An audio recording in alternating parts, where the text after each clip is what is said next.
Have you ever met someone who changed your life by falling out of the sky? This is the story of a single father raising his daughter in a quiet mountain town, and the mysterious woman who crash-landed into their lives during a winter storm. She carried nothing but a broken plane, a haunted past, and a heart she swore she'd never open again. But sometimes all it takes is one act of kindness to rewrite everything. And sometimes the place you crash is exactly where you were meant to land. Before we dive into this heartwarming story of love, second chances, and the power of coming home, make sure to subscribe if you enjoy emotional, inspiring stories that touch the heart and lift the soul. Hit that bell so you never miss a chapter. Now, let's begin. Struggling single dad took in a lost pilot. During a storm, she gave his daughter a family and wings. The storm rolled in like a memory, slow at first, then all at once.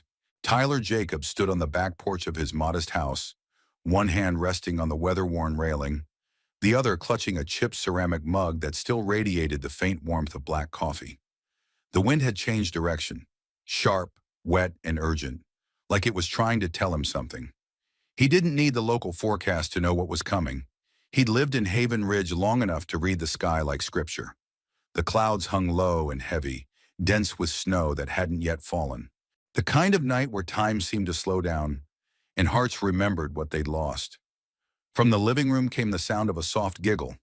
Ava, he turned, a smile tugging at the corner of his lips.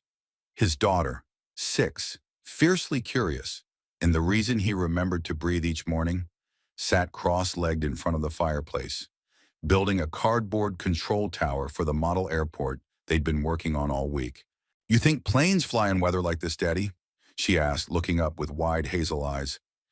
He took a breath, letting her innocence fill the hollowness that winter tended to carve into him.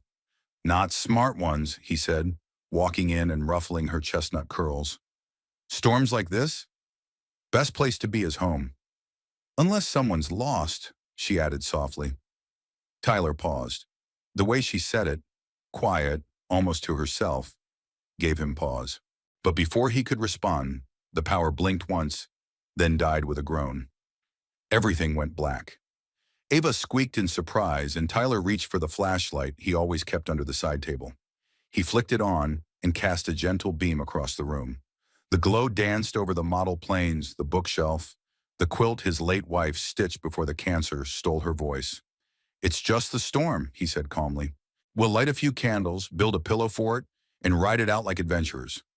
But before he could move, a low, thunderous boom echoed in the distance, followed by a sound that didn't belong in the mountain silence. A whine, mechanical, sudden, then silence again. Ava looked up at him, her small hand reaching for his.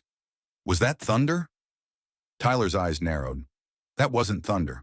He grabbed his coat, pulling it over his flannel shirt, and grabbed the old military-grade flashlight from the hallway. "Stay inside. I'll be right back." "Daddy," Ava started, but he was already at the door. Outside, the snow had started, light, sharp flakes blowing sideways in the wind. He scanned the sky, then the horizon beyond the tree line. And then he saw it. About a quarter-mile out, past the edge of his property, just before the thick line of pines, an eerie orange flicker. Something was burning. His boots crunched through snow and dead leaves as he jogged across the field. Flashlight beam bouncing ahead of him. The wind howled louder now, pressing against him like a warning. But Tyler had lived through loss. Real loss. Fear didn't stop him anymore. As he got closer, the scene became clear. A small aircraft, private, high-end, badly mangled, had crash-landed in the open field. One wing was snapped clean off. The tail had gouged a trench into the earth. Smoke rose from the engine, but there was no visible fire. He didn't see movement. He approached cautiously, calling out, "Hello? Anyone inside?" No response. Then, movement. The door creaked open, and a figure slumped forward. Tyler surged into action. Climbing the wreckage, he reached inside and gently pulled the pilot into his arms. She was unconscious, bleeding from a cut above her eyebrow, her flight suit damp with cold. She wasn't old. Late 30s, maybe. Strong jawline, hair pulled back tight, even in crisis. But her hands, and they trembled. Not from the cold, from something deeper. "Hey," he said gently, cradling her weight. "I've got you." Her eyes fluttered open just as he was lifting her down the steps. "Where?" she mumbled, barely audible. "Where am I?" "Somewhere safe," he said. "Let's get you warm." She closed her eyes again. By the time he reached the porch, Ava had opened the door, blanket in hand, eyes wide with silent worry. Tyler carried the woman inside, laying her gently on the couch. The flickering fireplace painted her pale face with gold. "Daddy, is she an angel?" Ava whispered. Tyler looked at the woman, at the bruises forming on her cheek, at the deep lines of exhaustion that marked her features, and something in him shifted. "No," he said quietly, "but she fell from the sky all the same." The scent of cedarwood and old books greeted Claire Halston as she blinked her eyes open, though her surroundings were still blurred. For a moment, the world tilted sideways, a cruel reminder of what had come before: the storm, the failing engine, the field rushing up too fast. She tried to sit up and winced as pain flared through her left shoulder. "You might want to take it slow." The voice came from a few feet away, calm and solid. She turned her head carefully and saw a man, early 40s maybe, seated in a worn leather armchair by the fire. He had the kind of face that looked like it had weathered its fair share of storms. Rugged, quiet, enduring. There was kindness in his eyes, though, not pity. That mattered more than she expected. "Where," she rasped, "am I?" "You're in Haven Ridge, small town, northern Rockies, and in my living room, technically." She blinked again. Her lips were dry, her throat parched. She scanned the space. A humble but well-kept home. Pine floorboards, a stone fireplace, shelves lined with children's books and old aviation manuals. There was a model airplane on the mantel, painted sky blue. She looked down at herself. Someone had wrapped her in a thick quilt. Her flight suit was unzipped halfway, gauze taped gently across her brow. The man stood, crossed to her with a slow, measured stride, and handed her a mug of warm tea. "I'm Tyler," he said. "Tyler Jacobs. And you crash-landed about 100 yards from my backyard, in the middle of a blizzard. Impressive aim." Claire took the mug but didn't drink. "How long was I out?" "Couple of hours. You were hypothermic. That gash on your forehead probably earned you a few stitches if we had a doctor in town. But we make do." As if on cue, small footsteps approached. A little girl with a mess of curls peeked from behind the hallway corner. Claire blinked again. The same child from earlier, or maybe a dream. Her eyes were large, curious, and full of something Claire hadn't seen in years: trust. "Hi," the girl said quietly. "I'm Ava. I'm 6.5. Claire nodded stiffly. "Hi, Ava." "You fell from the sky," Ava added matter-of-factly. "Daddy said your plane looked like a silver bird." Tyler chuckled under his breath and gave Ava a gentle nudge. "Why don't you go draw her a welcome picture?" "Okay." "He washamina," the girl chirped, skipping off down the hallway with a purpose. Claire turned her gaze back to Tyler. "She's yours?" "Yeah, it's just us." She didn't ask about the mother. She'd seen the lone coffee mug, the childlike order of the home. She knew better than to pry. "I'll leave by morning," she said quietly, setting the mug down. Tyler raised an eyebrow. "You can't be serious." "I've got people waiting, things to take care of." "You can barely lift your arm." "I'll manage." Tyler exhaled, sitting again. "Look, I don't know what's waiting for you out there, but right now there's a level 3 storm warning and 0 visibility. Your radio's toast. The nearest flight mechanic is 2 towns over, and this place doesn't exactly have Uber service." Claire didn't respond. She looked at the fire, the way its light danced on the brickwork. It was too quiet here. Too still. It unsettled her more than the crash. "You're used to running," Tyler said softly. Her head snapped toward him. "Excuse me?" "I've seen that look before," he continued, not unkindly. "In the mirror, after my wife died. For a while, all I knew how to do was keep moving. Then Ava came along and suddenly I had to stop. Had to learn how to stay." Claire's jaw tightened. She didn't come here for this. She hadn't come anywhere, actually. The storm had made that decision for her, and now she was stuck in a stranger's house with a kid and a man who spoke too honestly. "I didn't ask for help," she muttered. "No," Tyler said simply. But that doesn't mean you don't need it. There was a silence then, deep and unbroken, save for the low hiss of snow against the windows. Claire stared into the fire, mind flashing to what she'd left behind. The scandal, the headlines, the betrayal of someone she once trusted with her life. Her world had come apart at 30,000 feet, and she was still falling. But here, in this simple room, things felt grounded. Not easy, not safe, but real. A few minutes passed. "You fly much?" she asked, glancing toward the model planes. "Used to, before Ava. Worked maintenance for a regional airline. Never got certified myself." She nodded, half listening. Her body ached, her mind ran in loops, and yet she didn't want to close her eyes again. Because when she did, she dreamed of spinning. Ava returned then, beaming, holding up a drawing. "Look, I made you in the sky, but with wings like a real angel." Claire stared at it. There she was, stick figure and all, with giant purple wings and a smile. Something cracked in her chest. Not a break, a softening. "Thank you," she said, her voice quieter now. "It's beautiful." "You can keep it," Ava offered. "It'll make you feel better." Claire looked at Tyler, whose face betrayed no judgment, only something that looked a lot like understanding. For the first time in a long while, Claire Halston didn't feel like she was falling anymore. Just floating, and maybe, just maybe, beginning to land. The snow hadn't let up by morning. If anything, it had thickened into a quiet, blinding curtain outside the windows, wrapping Haven Ridge in a hush that seemed to stretch time itself. Claire stood at the kitchen window, a steaming mug of coffee in her hands. Tyler had insisted she stay another day, citing the forecast and her condition. She hadn't argued, not because she agreed, she never let herself rely on anyone, but because something in her had simply let go. The quiet, the crackling fire, the low hum of the radio playing Ella Fitzgerald. It all dulled the edges of her usually razor-sharp awareness. Behind her, Ava chattered to herself as she pieced together another model plane. The living room had been converted into a miniature hangar. Papers, glue, and plastic wings strewn across the floor. Tyler, back from clearing snow from the porch, shook out his jacket and gave Claire a half smile as he passed. "You like your coffee strong, I take it?" he asked. "I like it honest," she replied, sipping without sugar. "Strong usually gets there quicker."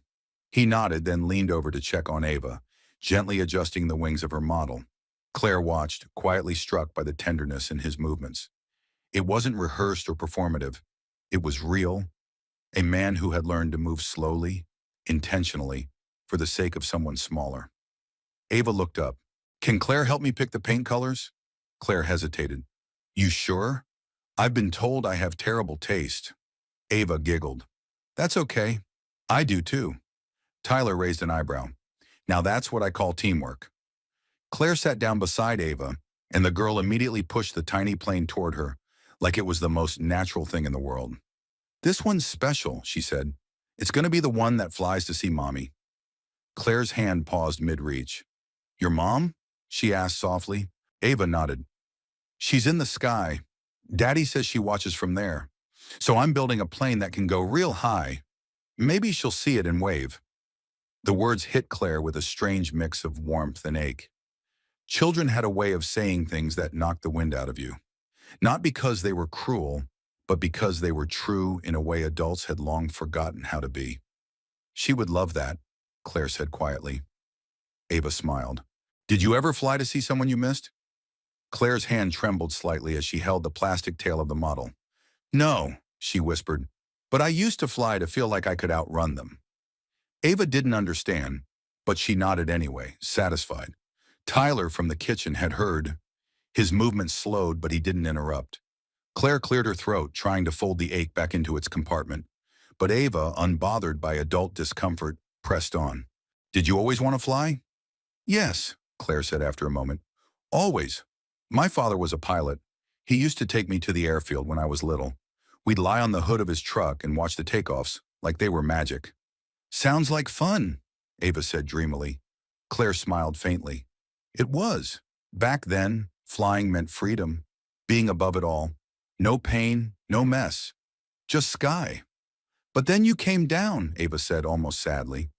Claire looked at her, eyes suddenly glassy. Yeah, she said. I did. Tyler brought over 2 mugs, one for himself and another for Claire. He sat across from her at the dining table, letting Ava return to her painting with a soft hum of Twinkle, Twinkle, Little Star. You okay? He asked gently. Claire didn't look at him. She asked if I ever flew to see someone I missed. And did you? Claire swallowed hard. I had a daughter once. Tyler's expression didn't change. He waited, unhurried. She came too early, Claire said, voice low. And I was too scared, too selfish. I told myself I wasn't ready to be a mother, that I had a career, a life to live. So I signed the papers, closed the door. She clenched her jaw. I told myself I was doing what was best, that someone else could give her more. But years passed and I stopped flying for joy. I flew to forget, and that never worked. Tyler sat back, his hand resting lightly on the edge of his mug. Does she know? Claire shook her head. She was adopted.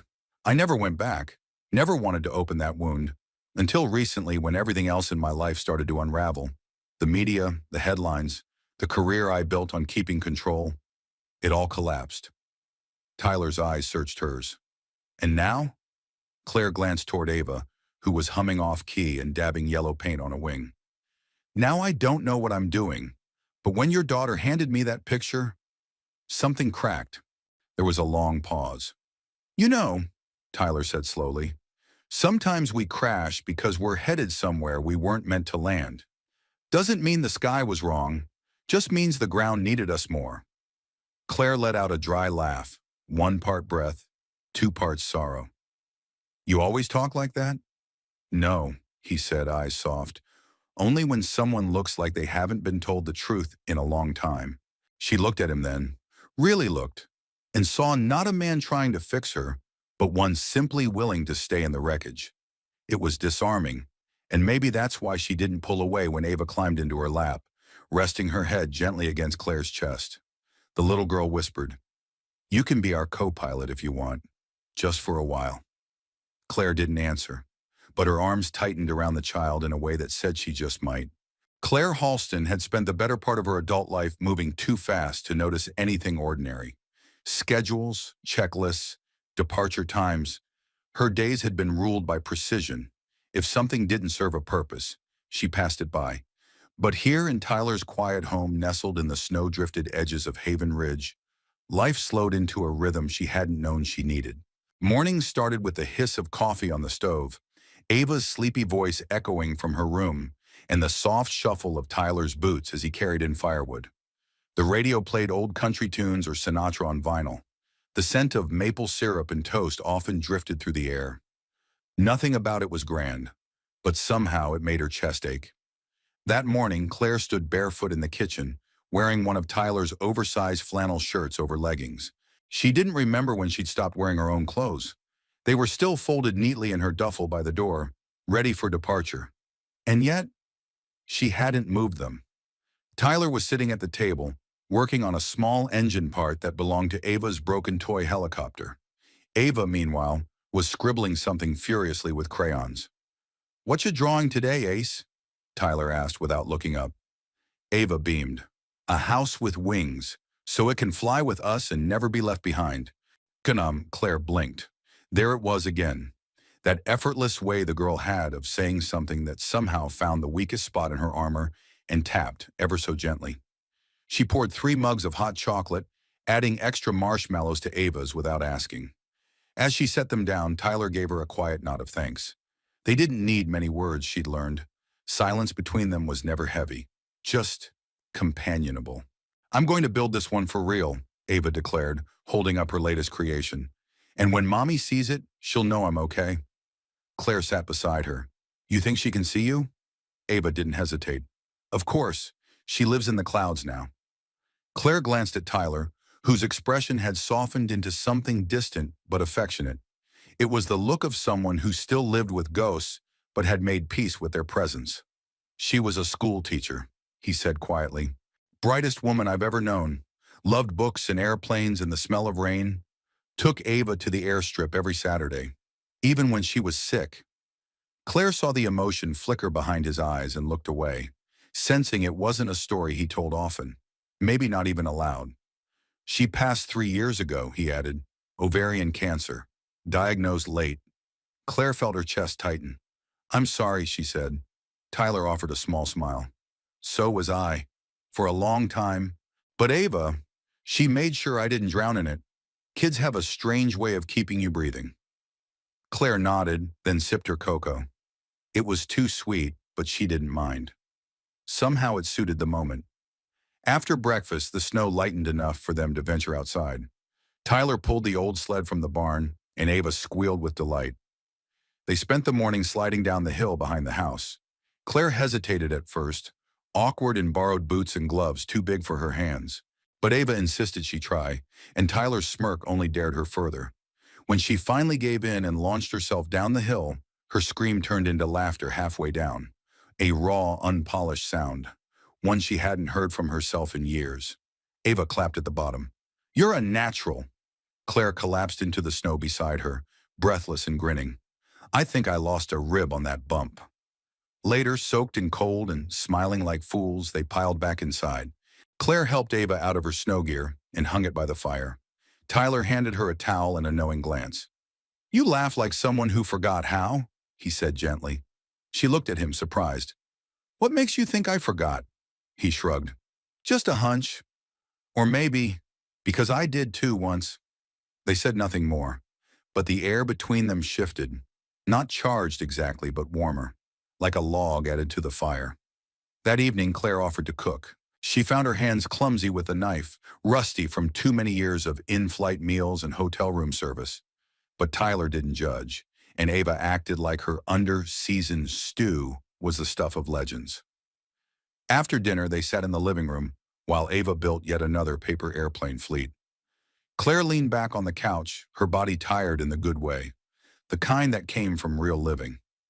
Tyler picked up an old photo album from the shelf and offered it to her, without speaking. She flipped through the pages slowly. Snapshots of a life carved out of love and loss. There was Tyler in uniform, Ava as a baby in her mother's arms, the three of them at the lake. Claire's throat tightened. I've missed a lot, she murmured. He looked at her. We all do, but sometimes we get a second pass. Claire shut the album gently, then stared into the fire. Outside, the wind howled again, but the house held firm. This feels like home, she said, almost to herself. Tyler didn't speak. He didn't need to. The quiet agreement in his eyes said enough. And though she wouldn't admit it aloud, not yet, Claire knew something had shifted. She'd come from the sky broken, searching for nothing. But here, in this warm, ordinary place, surrounded by kindness and cardboard wings, she was beginning to wonder if this was the one flight that had truly brought her somewhere worth staying. The sky was clearer than it had been in days. The storm had moved on, leaving behind a world blanketed in white, pristine and still. Sunlight bounced off the snow, flooding the Jacobs' living room with soft morning light. But for Claire, the brightness felt more like exposure than warmth. She was packing, not frantically, deliberately, like someone who knew exactly what she was doing, even if her heart hadn't caught up. Her duffel sat half-zipped on the couch. Tyler stood by the fireplace, arms folded loosely, watching her with quiet caution. You sure about this? He asked. She nodded, avoiding his gaze. The storm's passed. The roads are clearing. I've overstayed. You were healing. I was hiding. That stopped him. Claire softened her voice. This place, you, Ava, it's been more than I ever expected. But that doesn't mean I belong. He stepped forward. Says who? Before she could answer, a knock echoed through the room. 3 sharp raps. They both turned toward the door. Claire froze. Her breath hitched. No one was supposed to know she was here. Tyler walked to the door, hesitated a beat, then opened it. A man in a sleek black coat stood on the porch, the snow around his boots already melting. He was tall, with close-cropped hair, and the distinct impatience of someone used to being obeyed. Good morning, the man said curtly. I'm looking for Claire Halston. Tyler glanced over his shoulder. Claire stood rigid, pale, lips pressed into a thin line. She's here, she said quietly, stepping forward. What do you want, Derek? The man's jaw tightened. We need to talk. In private. Tyler didn't move. Claire gave him a small nod. It's okay, she murmured.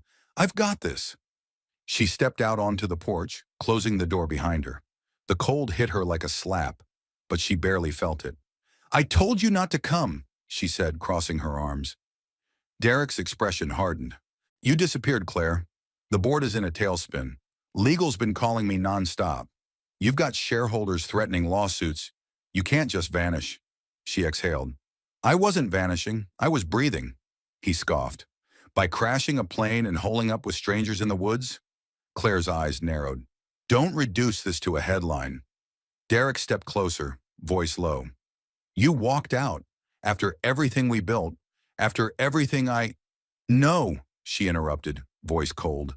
After everything you spun, the lie, the press release, the scapegoat you needed when things fell apart.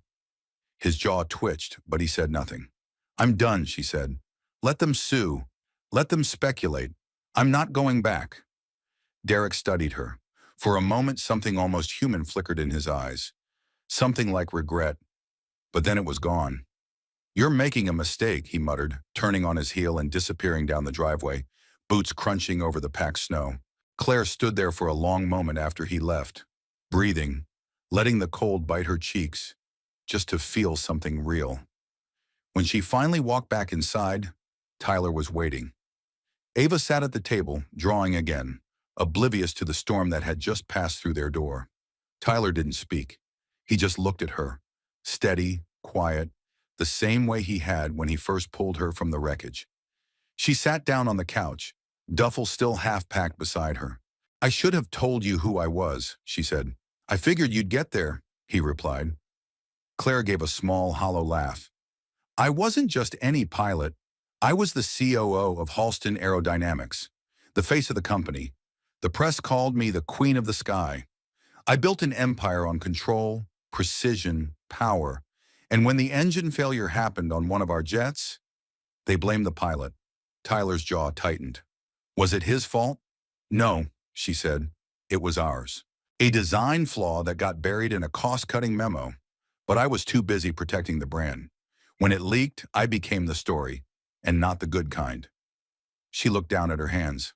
So I left, took a test aircraft, told no one where I was going, just flew. Tyler pulled a chair closer and sat across from her, and crashed into the middle of my life. Claire looked up, surprised.